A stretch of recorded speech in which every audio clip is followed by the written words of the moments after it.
me get my, hold on. Let me tube right here. Morning, Jay Breezy. How are you? Morning, good morning, good morning. Who is Jay Breezy? Who are you? Where are you scoping in from? Good morning. What's your name, hon? Queen, what's your name?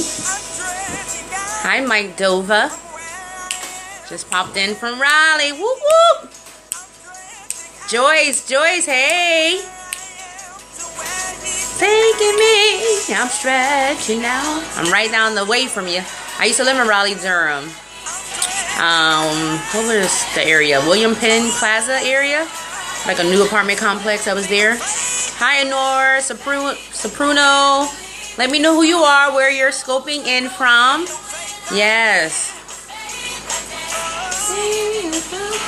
I have Melissa on today. I am in Charleston, South Carolina. Yes, yes. Your first time on the scope, Joyce, for DetourMovement? Awesome. Thank you so much for joining. Appreciate it. Argo, join. Hey, who's that? You're welcome. We have Joyce on. I don't know who else is on. Let me know who you are. Where are you calling from? Put my music down. Sorry about I'm yelling. We don't be yelly, right? I'm gonna wait for some others to come on. If you don't mind, invite your followers. I'm gonna talk about some juicy stuff on this morning. I won't be before you too long. Matter of fact, let me get a timer here going, so I don't take up too much of your time. I know many of you may be on your way to work, or thank you, Jay Breezy, I appreciate that. Joyce, thanks, Joyce, I appreciate that. Many of you may be on your way to work, many of you may be getting off from work, or preparing to get the kids out for school, whatever. So I don't want to be before you too long. It's 7:55, so we're going to be out of here by 8:15. Is that okay? Do. Awesome. Hey, Kay, Elizabeth. Whoop, whoop. Are y'all excited on this morning? I am Treal. Hey, Lexi. I want to tell you guys just a little story about me, one of my many experiences. And you saw the title was Cracking the Love Code. Hey, you like Melissa? Lexi? The interim. This is my interim. I want to tell you just a little story about me and a little bit of my experiences in the dating realm. And so any of you that are on the scope on this morning that is in that place with dating, desiring to date, not being able to find the right guy or a gal, or thinking you found the one and it ended up not being the one, all that good stuff, I have something to share with you on this morning. But before I do that, this is Treal Ravenel. I'm one of the founders of DetourMovement Incorporated, and we're all about helping women to live their best life now by helping them to renew their minds so that their lives will be transformed. We do know, according to scripture, that everything starts in the mind. And when you can change the way you think, you change the way you live. So we do focus on that, and we also help women to establish their true authentic self, being okay with who they are, who God has called them to be, regardless of their flaws and all. We help women to establish and also to excel in their businesses and ministries if that's something that they want to do as well. So we do believe in the total woman, helping them to be good and better in every area of their life, either single or married. We do believe in that. So I just want to talk to you a little bit this morning. I have about 18 minutes to just share with you, but I can just remember a time in my dating life when I did desire to be married. I've always known that I was marriage material, right? I was a single mom, had a son, but I always knew that I was supposed to be married. Like I was not Paul, so I was not the person that was supposed to stay single. So I would run into or meet like these guys, right? And I met some really good guys, but the problem with that was every guy, well, not every guy, but a lot of the guys that I met I automatically start envisioning a future with him. Oh, he's a great guy. He would be a good father figure to my son. He has a good job. He knows the Lord. He would be a great husband. So the mistake I made was, thinking that those were the men that God had for me. And at no time did I pray and ask God for wisdom. Did I ask God if he was the one? Or did I try to just evaluate the situation a little bit more, because I was so gung-ho, right? I was so desperate. I wanted to be married. I was so giddy, about being married. I would see people that were married that seemed to be really happy and all that stuff. And I just wanted that. So a lot of mistakes that I made was I gave too much in the relationship. And I thought giving was love. I thought giving was showing the person that I care for you. I love you. I'm that ride or die chick, right? I'm going to be there for you. So if you need me, I got you, right? So I was that person. So I came off as that person. I came off as a person that gave so much, rather it had been my time, my energy, or my resources. And I would do that in like every instance with the relationship, thinking that that would win them over, right? How many of you can resonate with me on this morning? I hope I'm not the only one. I really don't think I'm the only one.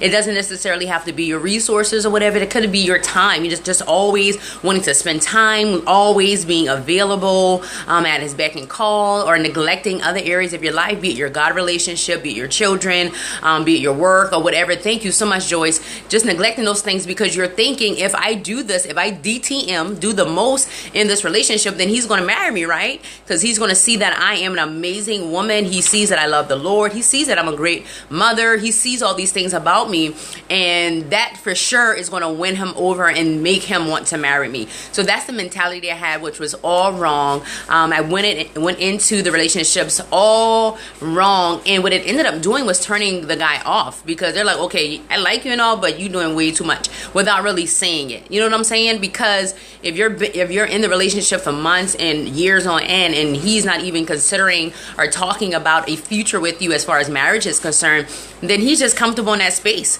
You're already giving him everything. You're already giving him your body. You're already giving him your mind. You're already giving him your money. You're already giving him your time, cooking for him and all this stuff. So what else is there left? And that was me. Oh, I can cook. A man likes a woman that can cook. A man likes a woman that has a clean house. A man likes a woman that whatever. So I was that woman. So I was all these people for these people, just to show them, to show up and say, okay, I'm the person that you're supposed to marry. But that was all so totally wrong. So I want to help you all on this morning, even if you're there, even if you keep finding yourself in those situations because you're trying to, make sure that you find a good guy, and you want to get married. You don't want to wait another year. You don't want to wait another 5 years, but you don't want to keep doing the same things that you've done in the past because they've not worked, right? If you keep doing the same things over and over and over again and think you're going to get a different result, then that's insanity. So we don't want you to keep doing the same things over and over and over and over again, and the outcome is not changing. So what we want to help you to do, because what we had to do as well, we had to crack the code of true and lasting love. And we know that according to the scriptures that God is love. So our life should represent God. And that doesn't mean that if you're in a relationship, you have to do the most, you have to give all yourself. That's not necessarily love. Yes, that's an act of love, so to speak, but there are even boundaries when it comes to the relationship in itself. So what our expectation for God is for us to love God first. Like, God should be our everything. Like, we should put him first in line in every aspect of our life. Then when we've mastered that, we can learn to love God. We can learn to love ourselves, in a true and authentic way. And then we can extend love to other people. But all too often in relationships, and not even just in heterosexual relationships with a mate, but just relationally across the board, because some of you extend too much to your children. Some of you extend too much to your friends. Some of you just give of yourself all the time and you have nothing left for yourself. So once we've mastered how to love God and how to love ourselves appropriately, then and only then can we extend love to other people. Amen. Then we can extend love to other people in the proper measures. We should never be giving all of ourselves to anything or anyone. Even God doesn't expect that. Yes, we say, okay, give all yourself to God, but God knows that you have a husband, you have a wife, you have parents, you have siblings, you have children, you have other obligations. So we do distribute our love, but the love that we have for God, of course, is absolutely different than any other love. So I want to give you just 5 things, because I know we preach and teach, finding your Boaz, and that was my goal. I was trying to find my Boaz, not so much find him, but I was trying to place myself and be in position to be found by him. I was trying to do things externally and internally to be found by my Boaz, because we have this thing where, the story with Ruth and Boaz, and Ruth went in the field and the Boaz noticed her, and she did all these things to be noticed, right? So then Boaz went to her and asked for her hand in marriage. So that was my story, and that's many of you all's story as well. But how many of you know that we all won't get a Boaz? You may get a Bo. We tend to focus on Boaz because he was a depiction that many of the religious faith has been, especially the Christian faith, has been focused on for so long. But there are other people in the Bible as well. You have a Moses, you have an Isaac, you have a Jacob, you have an Abraham, you have other people in the Bible. So we have to realize, okay, like, am I fit for a Boaz? Am I the type of woman that a Boaz would need? You know what I'm saying? Will I be able to fit in that type of relationship, being my, given my personality, given my characteristics, given my likes, given my dislikes, given my nature, whatever the case may be. So I think, once you are in that place when you're wanting to date and you're desiring to be married, you have to have real life expectations for yourself and for the person that you're looking to be found by. So you have to have real life expectations. So number 1, I want to talk about not having any expectations. Some of us do go in relationships and situations where there are no expectations whatsoever. Now, when I say that doesn't mean that you can't have certain stipulations in place and you can't have certain boundaries and standards in place, but you should have some expectations of your mate, your future husband, and of the relationship in itself. Number 1, the expectation would be, if you are a believer, that he should have a relationship with the Lord. He should be a Christian of the Christian faith, or whatever faith that you may be of, because you guys won't be divided. And when it comes to that, so you can have different expectations. He has to have a job. You're not saying that he has to be on Wall Street. You're not saying that he has to have his own business. But yes, he has to have a job. He has to be a man that is responsible. So those are different things that you may want to look for as it relates to expectations. He knows how. If he has children, he's a good father to his children. If he has parents, he's a good son to his parents. Just different things like that. Number 2, having too many expectations. A lot of you you all are still in that single state because maybe you have too many expectations. Maybe you have scared the person off. I know I was in an instance where I had too many expectations because I had set the bar for my own life so high. Anybody that was coming in had to be able to meet that bar, and when they didn't meet that bar, then I became like, okay, I don't want anything to do with you because you can't suit up. You know what I mean? Instead of looking at the potential in the person or the promise in the person and understanding that it would have taken me as a wife to be able to help that person, live their full potential, so to speak. And all my married women out there, that's what you are designed to do in your husband. Your husband may not be at his full potential right now. He may not be living out his best self right now. But as a wife, it is our duty and obligation to be able to position him in that space so that he can be that. That's one of the things that God has placed on us. So we don't want to have too many expectations, but we definitely want to have some expectations. Too many expectations would look like, you have to have graduated from Harvard with a 4.0. You have to have at least $10,000 in the bank.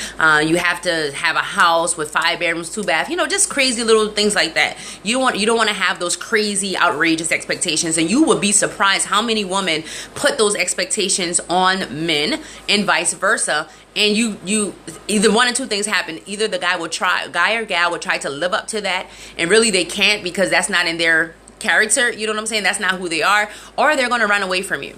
Or number 3, if you're in a relationship and desiring to get married, they will never marry you because they feel like they can never measure to what you want them to measure to. Okay? Let's see how I'm doing on time. Number 3. Being too anxious and desperate. We know the scripture in Philippians tell us to be anxious for nothing, but in all things by prayer and supplication make your requests be made known to God. That's Philippians 4:6 through 7. That was one of my issues while in the dating realm. I was so anxious to get married. So, like I said earlier, so giddy, so wanting to just jump into the relationship. Oh yeah, he's a great guy. I know I can fix him, and you know, I'm a fixer, I'm a restorer. If there's anything wrong with him, I will be able to fix him because I'm a child of the Most High God, and I have that capability to do so. No, we don't want to be so anxious. We're jumping into any and every situation head first, heart first, giving of ourselves, acting the same way, cooking for every man, doing every man's laundry, cleaning every man's house, and you know, all of these other, we call that doing the most, doing all of these things because you're trying to secure a relationship. That does not work because you're doing the same thing that Tanya did, that Melissa did, that Anna did. You're doing the same thing that all these other women have done, and he didn't marry them. So what makes you different? You definitely want to be you. You want to be your true, authentic self, and hopefully in that, you do show that you are different from the other woman that he has married, talking to my woman.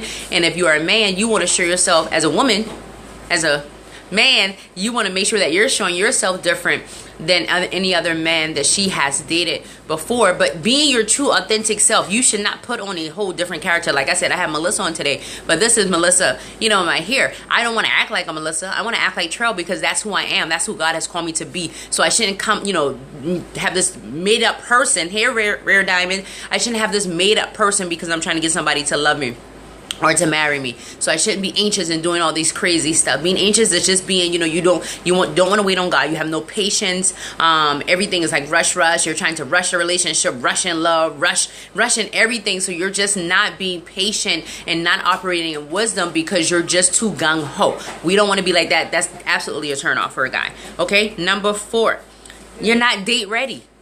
Some of you may not be date ready, and you're trying to enter into a dating relationship and you're not date ready. You may have just gotten out of a relationship. Let's say it was a sexual relationship and you feel like, oh, that was just you know, that was just my thing. We just got up every now and again. That was nothing. It didn't mean anything. Well, you know, your heart says differ. Although your mind thinks it wasn't nothing, your heart says differ, because anytime you have sexual intercourse with a man or a woman, you are exchanging liquids. There is something that's being exchanged. So yes, there is something that it has been exchanged, and now absolutely, Joyce, there is a soul tie there. So where you thought it was just like a booty call situation, really some other stuff was going on in the spiritual realm that's so much deeper. So we don't ever want you to jump into one relationship, into the next relationship, into the next relationship. Make sure you're date ready. Make sure your heart is right. Make sure your mind is right. Make sure your emotions is right, because if not, you're going to mess somebody up, and you're going to mess yourself up in the long run. And relationships cannot cure that. Marriages cannot cure that. I have 5 minutes. And number 5, even in the dating relationship, some of you go so fast. I know this was my problem, just trying to speed it all along. You know, develop a friendship first. And ladies, everybody that you meet is not your husband. It may just be a friend. Yeah, of the opposite sex. Yeah, he may come packaged. He may be defined as all get out and all that stuff. But that doesn't necessarily mean that he is your husband. So develop a friendship just to even see where this is, what this is, and where this may be going. So develop that friendship first. Don't be so going into, oh, do you want to get married? Or what are your plans for marriage? How do you feel about your future and all that stuff? No, just be normal. You know, some of you ladies, you freak these guys out because you're not normal. Just be normal. Just be authentic. Just be okay with being a friend. I know that you want a husband. I know that you've been single for so long. I know that you're lonely. I know that it's time. I know that everybody else is getting married. I know that you want a father figure for your children. I know all of that. But at the same time, you don't want to end up making a wrong decision because you think it's a good thing. Okay, and every good thing is not a God thing. So you definitely want to be spiritually led and not emotionally driven when you're going into you know, when you're looking to date and things of that nature. I have 4 minutes, and in my 4 minutes I want to talk to you about a call that we have tonight. It's a webinar actually, and we're going to be talking about this and more: how to crack the code of true and lasting love. It's an absolutely free training. It's a live training, and it's going to be via webinar. We're also going to have a phone line as well, and it's been posted on our Facebook page. So if you go to DMI Fabulous I Am, you can see the information there. But to secure your spot, which is absolutely free, but we just want you to register for the webinar, go to tinyurl.com/love code. That's tiny, TINYURL.com/love code. So if you go there, you can secure your spot. We're going to be talking about cracking the code. We're going to talk about our stories and just share with you a lot of the mistakes that we made in the dating and relationship realm, and a lot of mistakes that we made in life in general, and not effectively being able to properly distribute love to God, to ourselves, and others. And in conjunction with that, we have our Love Like Crazy attraction program. And in that program is the very same principles that both Jill and I use in order to be able to love appropriately, because we had our love pyramid backwards. Whereas we were supposed to love God first, ourselves, and others, we had it completely backwards. We were trying to love others, then give ourselves a little bit of love, and then give God whatever was left over. So we want to help you in that realm. If you're in the dating, or even if you're married, we want to help you in that realm. And we will be talking a little bit more about that package on tonight. So anybody that wants to take advantage of that, you're more than welcome to do so. So I hope to see you all tonight via the webinar. Again, please go register at tinyurl.com/love code, tinyurl.com/love code. Go on our Facebook group, join us. If you are a woman, it's all inclusive for women, and it's DMI Fabulous I Am. Again, that's DMI, that's Detour Movement Incorporated, Fabulous I Am group on Facebook. Awesome, awesome, awesome. Well, I hope you all enjoyed. I am great on my time. If you all have any other questions, if you have any questions at all that you want to just jot out right quick so I can answer them, definitely just go ahead and shoot them here on the Periscope. Before we get off, we have just a few more minutes.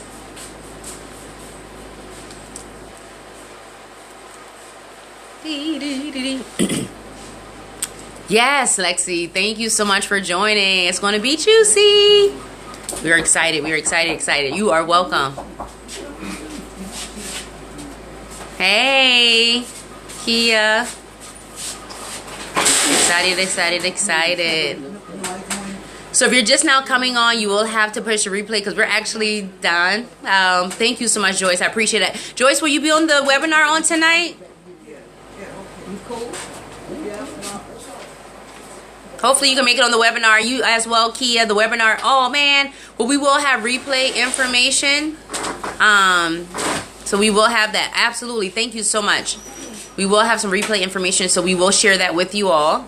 It's going to be tonight at 8 p.m.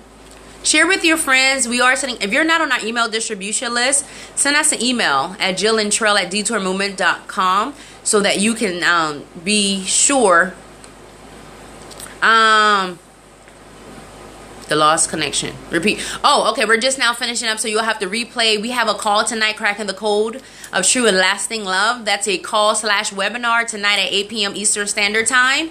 And we're just going to be talking about how to appropriately distribute love to God, yourself, and others so that you can attract the right type of mate if you're in the single realm, if you are married, so that you can learn to love your husbands the God kind of way. So that is going to be tinyurl.com/love code.